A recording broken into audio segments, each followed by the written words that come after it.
order ng order, at order sana kayo, malayo pa kasi ang mahirap kasi mai-stock yan. Pag ma-stock yan, pera ng church yan, sa natin dadalhin yan.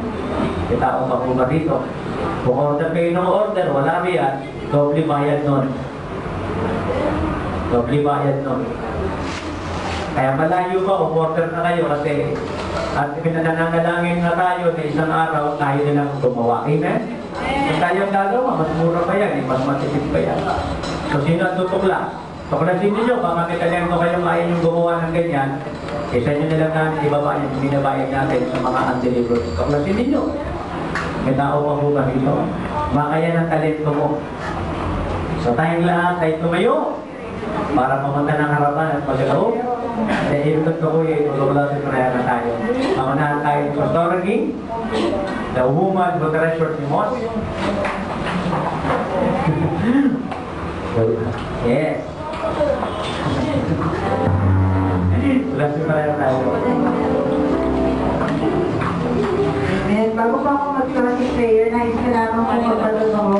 Nung pong nakaraang araw, yung father ko po, ay sinugod namin sa hospital kasi nahihirapang huminga. Nung dinala po namin sa hospital, sabi po ng doktor, 50-50 daw, critical.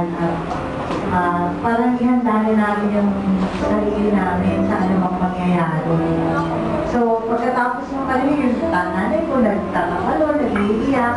Pero ako pag ginawa ko, nagtawag ako sa mga kapatid, humingi ako ng prayer at intercession. At tunay nga po na napakabuti ng Panginoon siya, Diyos ng himala, Diyos ng mga imposible, at anumang ipagkatiwala natin sa Kanya, ikikilos siya. Ilang oras lang po pagkatapos nun kasi nilagay siya sa ventilating machine yung machine na yung pumutulog sa Kanya para huminga. Pero sa awa po ng Diyos, pagkatapos ka ng ilang oras, nung ikinabit siya sa machine, 90% ng oxygen niya supply by machine, 10% lang yung sarili niya. Pero pagkatapos lang po ng ilang oras, ay gumawa po ang Lord ng himala, naging bumaba hanggang sa 40% na lang yung machine, ako 60% sarili na niya yung hinihinga niya. At kahapon po, tumawag ako sa nanay ko at pilit-pilit po na umihigi po ang kalagayan niya. Amen po ba? Amen. Kaya, hindi po ba namin nakakapit na kay Diyos ng himala. Na ano mang ipagkatiwala natin sa Kanya, ay hindi na tayo bibiguin. Sa oras na yun, totoo po nakita ko first-hand information. Sabi ng doktor, pwedeng anong oras mawala na yung tatay ko. Pero sabi ko sa Lord, nakahanda naman ako nakahanda kami. Pinatanggap ko na siya sa Panginoon bago pa man yun. Pero sabi ko, Lord, pwede ba ngayong arborin ko muna yung tatay ko? Amen. Kasi Lord, mas makakaluwalhati sa pangalan mo pag nabuhay siya. Amen. Kaysa yung makuha mo siya ang bigas na. Amen. Kaya yun po ang ginawa ng Lord. Kaya napakabuti po ng Panginoon ngayon at nasa ICU pa rin siya.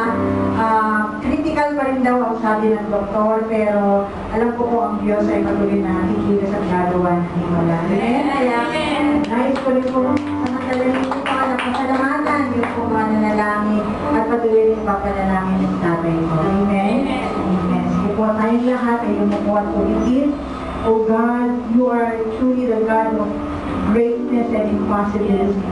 Tunay nga, Panginoon, ang buhay namin, Ama, ay pinagpala mo, O Diyos. At hindi pa sa aming inaasahan, Panginoon, ay kaya mong ibigay.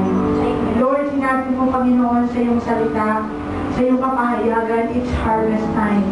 And we are truly harvesting, Father God, the fruits, O God, of what we have sown in the past. Alam ko, Panginoon, na mga pagtatanim namin na nakalipas ay hindi nawalan ng kabulungan sapagkat ito na po ang panahon ng aming pag-ani. Pag-ani sa lahat ng area ng aming buhay. Pag-ani sa aming mga pisikal na mga katawan. Pag-ani sa aming mga pinansyal na kalalagayan. Pag-ani, Panginoon, sa aming mga promosyon o sa aming mga trabaho, sa aming mga opisina, sa aming mga negosyo. Tunay nga, O Diyos, na Ikaw ang Panginoon na nangako ng lahat ng ito. At Lord God, ang pangako mo, Panginoon, ay totoo. You are a God who is true to your promises and true to your word. And so we bless your holy name. We thank you and we give you all the glory and honor. Maraming salamat, Panginoon, sa iglesia nito, Ama, ay pinili mo upang pagpalain, pasagalain, itaas, Panginoon. Sa huling kapanahonan ito upang may luwalhati ang iyong dakilang pangalan. Tunay nga, Panginoon, ang bawat Panginoon nagkakalob sa iglesia nito, Ama, ay patuloy mong payayamanin niya, Ama, Panginoon. Gagawin mo, Panginoon, mga milyonaryo at milyonarya, Ama. Sapagkat ito na nga po, Panginoon, ang panahon ng end times, O God, upang ang aming mga salaki magamit para, Panginoon, sa end time harvest, O God, and evangelism. Maraming salamat, Panginoon. Ang aming mga kapatid, O God, ay binigyan mo ng malambot na puso, handang sumunod sa iyo, mga panawagan at pangungusap. Maraming salamat, Panginoon, sa iyong likod na ginagamit sa aming harapan. Patuloy, Ama, na maranasan niya ang kaganapan ng mga pangako mo sa kanyang buhay. Patuloy niyang maranasan, Panginoon, ang lahat, Ama, ng pag-ani, Panginoon, sa kanyang buhay, Ama. Patuloy, Ama, na pagpalain mo ang kanyang buhay, pa sa kanyang inaasahan. Sa lahat ng area, Panginoon, physical, emotional, financial, sa lahat sa spiritual.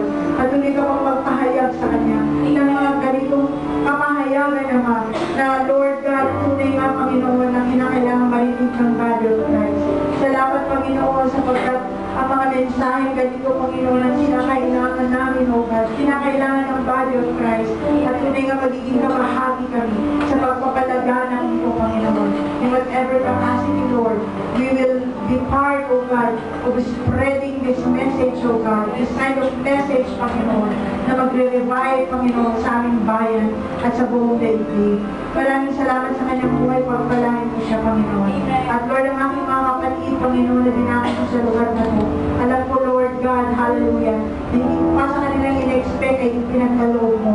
At Lord, hahayin sila ng puno-puno ng kagalakan, puno-puno ng kalakasan, puno-puno ng katagumpayan, puno-puno, Panginoon, ng hamon, Ama, na hahayo, Panginoon, Lord, na mangalap ng maraming haliwa patungo sa iyong kaharian. Maraming salamat, ingatan mo sila ng iyong mga anghel. Dadako sila sa kanilang mga pansamantalang tahanan, sa kanilang mga lugar-lugar, Panginoon, na aapektuhan nila ang mga tao sa paligid nila, O God. Lord, greater boldness and courage, O God, pinagkaloob mo upang mag-share at hindi mahiya, Panginoon.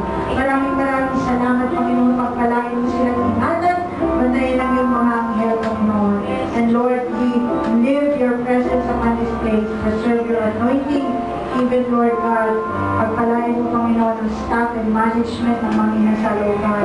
Kaya, Panginoon, kung paano nila kami kinalingan, pinagpala sa lugar na ito, Lord, ibabalik mo na dito pa sa kanila. Inaasahan naman ang pagpapala, Panginoon.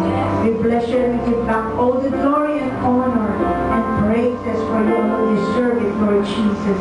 And everyone says, Amen. Bago tayo maghiwa-hiwalay, pakinggan at ipagpindi na every Monday, 8:30 to 9:30 ng gabi. www.dwbl.am.hello947.net www.dwbl.am.hello947.fs Sa internet Radio DWBL 1242 kHz Seman. DWBL 1242 kHz Seman. Lahat ng mga nasa labas, pumasok kayo, bawal dyan. Huwag kayo mag-stay dyan. Please, pasok kayo. Dito kayo kumain at tumulong kayo sa paglipid. Walang mag-i-stay sa labas. Walang nakain sa labas. Walang magpipintuhan sa labas. Dito kayong lahat kumain at tumulong kayo sa pag-aasikaso dito. At yung mga magulang, pakiasikaso niyo yung mga anak ninyo. Tapos na po ang service, be responsible to your kids. God bless you all. I'm so glad to be a part of the kingdom. Pasok na ho kayo. Please, MB, pasok kayo. Kayo rin